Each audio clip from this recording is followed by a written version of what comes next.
دوێنێ مەسرور بارزانی نازانم یەک دوو وایە پرۆژەی کردەوە سارەیەکی قسە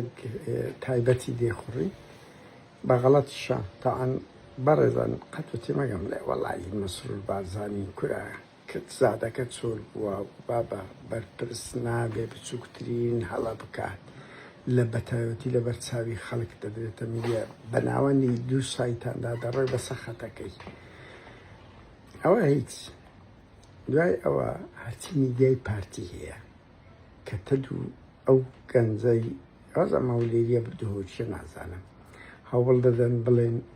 تەقدیسی مەسرور بارزانی بکەن ئەو سواری ئەو سیارەی بوو کەواتە گرنگە کەواتە سیارەکە دەقات نرخی بڕوە کەواتە بە پیرۆسی بکرێت کابراش یعنی بە نۆرمال باس دەکات باوا بڵێن تا ئێستا سێ ڤیدیۆیان نادیە دەیانەوێ میدیاکان بڵێن وەکو چایە زعاجەکە بوو کابرا گوتی ئەو بەرداغی پیاڵەکەی هەڵدەگرم وەکو ئەو کوڕە کۆیلەی هەولێری هەیە کە چوو دەستی بەو شوێنەداگرت کە مەسعود بارزانی دەستی پێداگرت بوو ماچ دەکرد چنەوەیەک پەروەردە دەکەن مەسرور بارزانی مەسعود بارزانی کۆیلایەتی بەو دەرەجەی کاکەکەی مۆدیری ئەو تەقدیسکردن و پیرۆزکردنە مایە وەڵا ئەتون دەستی بەو شوێنەداگەیان زۆر پیرۆزە کورە با بەوکو مام نازم بن چون لەگەر مەسرور بارزانی داش زۆر نۆرماڵ بوو چاوی مام نازم ماچەکەی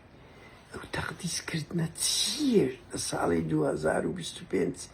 دەستی دایتە ئەو شوێنەی چایەکی خواردەوە بچی لە بۆ من ئەوەی دابنێ